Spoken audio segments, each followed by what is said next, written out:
दोस्तों आज की इस क्लास में हम लोग जो सीटेट का लास्ट ईयर 2021 और 22 में जो एग्जाम हुआ था ना दोस्तों, उसके 10 जनवरी 2022 के हिंदी पेडागोजी के 15 इंपॉर्टेंट क्वेश्चंस को डिस्कस करने वाले हैं, जो कि आने वाले सीटेट के पॉइंट ऑफ व्यू से काफ़ी ज़्यादा इंपॉर्टेंट है। चलिए दोस्तों क्लास को स्टार्ट कर लेते हैं और चलते हैं पहले क्वेश्चन की ओर। तो ध्यान दीजिएगा, पहला क्वेश्चन है, आपने अभी हाल ही में एक नए शब्द का प्रयोग किया। मान लीजिए आपने दोस्तों हाल ही में एक नए शब्द का प्रयोग किया।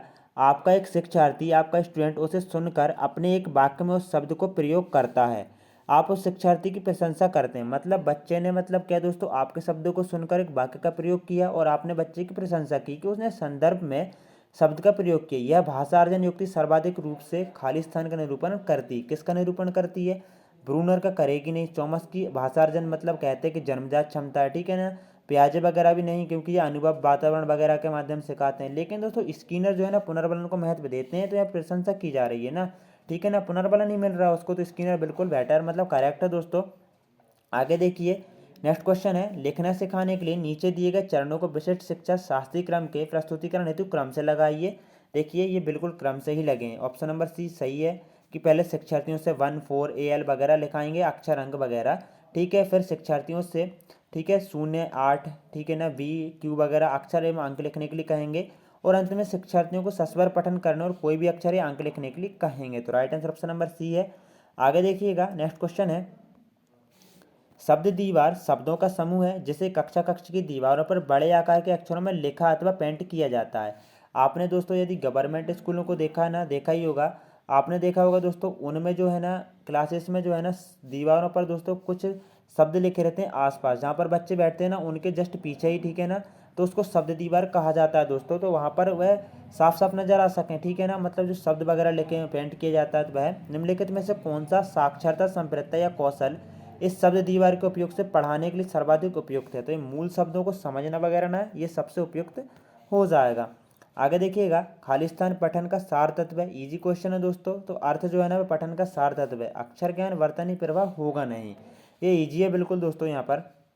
आगे देखिए, सुश्री ग्रेस अपने शिक्षार्थियों को पॉडकास्ट सुनने, ठीक है ना, और कहानी को आरेख के रूप में, मतलब कहानी मतलब सुनने की बात हो रही है, ठीक है ना, आरेख के रूप में कहानी को प्रस्तुत करने के लिए कहती है।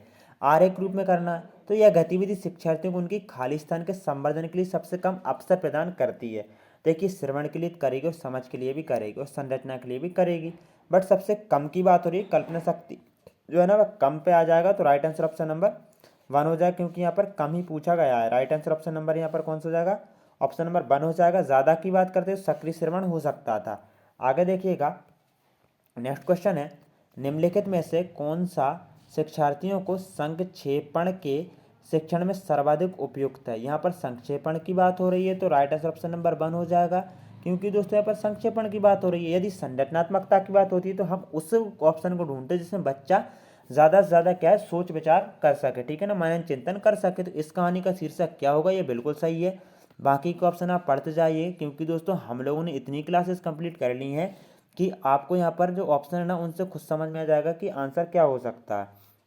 देखिए, कविता पढ़ने के उपरांत निम्नलिखित में से कौन सा प्रश्न शिक्षार्थियों द्वारा अनुमान लगाने को सर्वाधिक रूप से, ठीक है ना, शामिल करना है? तो ये ऑप्शन नंबर 1, क्या कवि द्वारा कविता को दिए गए शीर्षक संगत है? बच्चा अनुमान लगाने के लिए इसमें सर्वाधिक प्रयत्न करेगा। Right answer option number first हो जाएगा। अब देखिए, ठीक है ना, आगे देखेंगे दोस्तों नेक्स्ट क्वेश्चन, बाकी के ऑप्शन भी पढ़ते जाइएगा।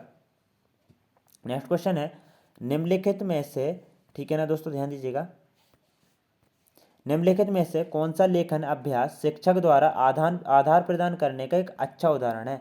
आधार प्रदान करने का, तो यहाँ पर ग्रेड वगैरह होगा नहीं, लिखने के लिए सिर्फ कहना सूची वगैरह नहीं, ठीक है ना, राय वगैरह ये भी नहीं, नेगेटिव टैग वर्ड है। राइट आंसर ऑप्शन नंबर 1 है, शिक्षार्थियों को उनके वाक्य या विचार का प्रारंभ करने के लिए शुरुआती वाक्य उपलब्ध कराना। राइट आंसर हो जाएगा। आगे देखिएगा, यहाँ पर निम्नलिखित में से कौन सा शिक्षार्थियों को परसर्ग प्रकरण पर आगमन विधि से पढ़ाने के उपागम का अनुमान करता है? अब आपको पता ही है कि आगमन विधि जो है ना वह उदाहरण से लेकर नियम की ओर चलती है, ठीक है ना। अब उदाहरण से नियम की ओर ऑप्शन नंबर 2 में दिया गया है। देखिए, पहले उदाहरण देंगे फिर नियम निकालने के लिए कहना, तो राइट आंसर ऑप्शन नंबर 2 हो जाएगा।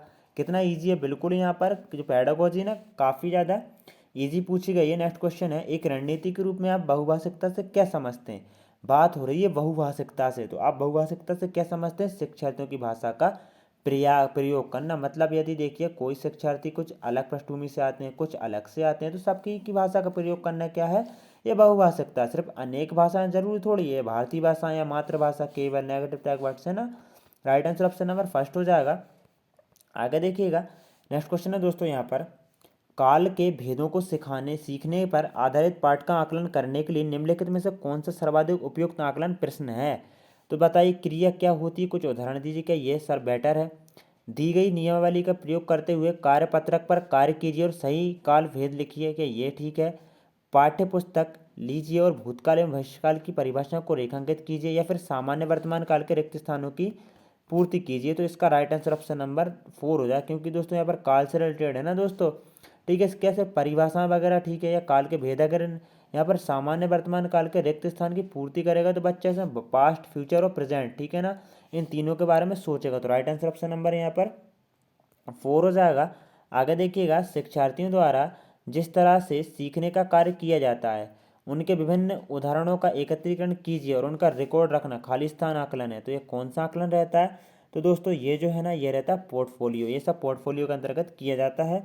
आगे देखेंगे, यहाँ पर नेक्स्ट क्वेश्चन है, हिंदी शिक्षा की एक सामान्य विशेषता है प्रमाणिक पाठ्य सामग्री का प्रयोग करना।